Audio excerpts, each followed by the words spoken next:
그동안 사실은 대통령실 비서진 구성이나 국가교육위원회 위원장이나 교육부의 관료들, 주요 요직 관료들 중에서 예전에 국정역사교과서 사태에 핵심적인 실무 책임을 맡았던 사람들을 계속 조명하고 있어 왔습니다. 이것을 더 이상 용납하면 과연 우리 교육은 어떻게 갈 것인가에 대해서 저희 의원들뿐 아니라 국민들이 굉장히 우려의 눈으로 바라보고 있습니다. 그래서 이번에 그 오석환 교육부 차관 임명과 관련해서 저희가 입장을 밝히기 위해서 오늘 이 자리를 마련했습니다. 함께 자리해 주신 의원님 소개하겠습니다. 교육위 간사를 맡고 계신다. 민주당 간사 맡고 계시는 김영호 의원님이십니다.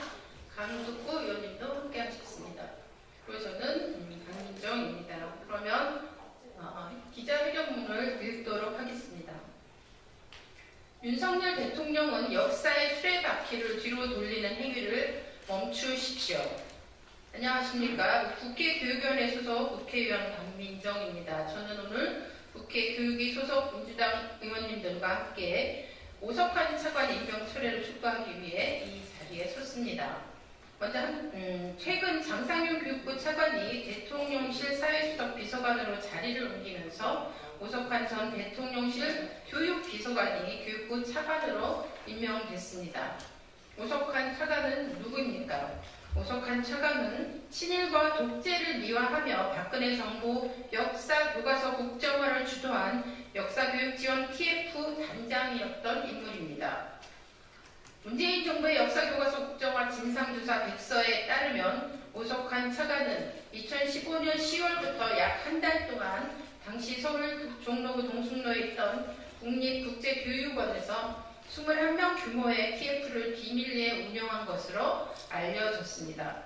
이와 관련해서 중징계 대상에 올랐지만 검찰 수사가 끝나지 않았다는 이유로 징계는 5년 동안 이루어지지 않았습니다.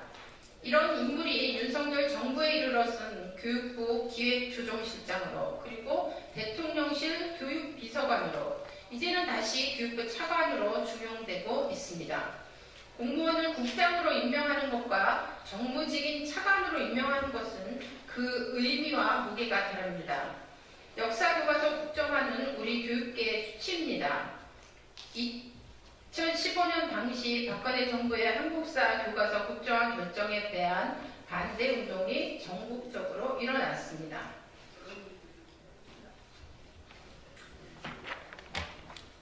단순 반대 선언을 넘어서 교수들의 집필 거부 운동까지로 이어지게 됐습니다.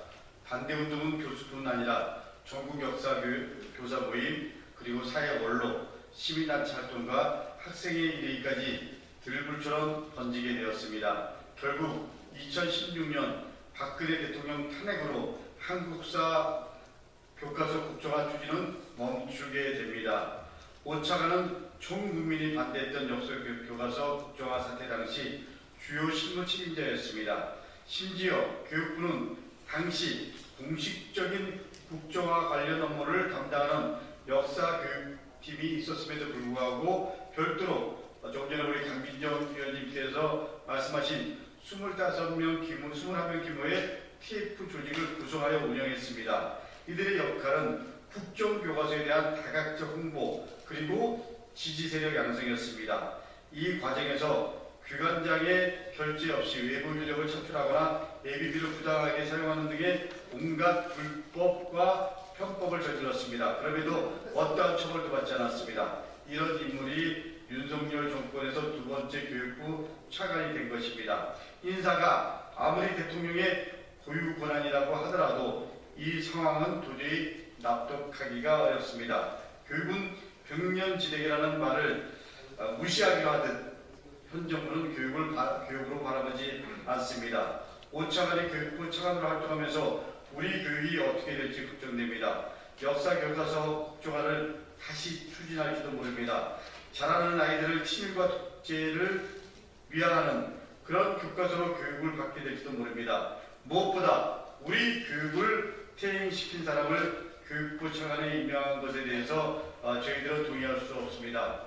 윤석열 대통령에게 절박한 마음으로 호소합니다. 더 이상 우리 교육을 퇴행시키지 마십시오. 부디 역사의 수레바퀴를 뒤로 돌리는 행위를 이제 그만 멈추십시오. 역사가 윤석열 대통령과 그리고 윤석열 정부를 지켜보고 있습니다. 감사합니다.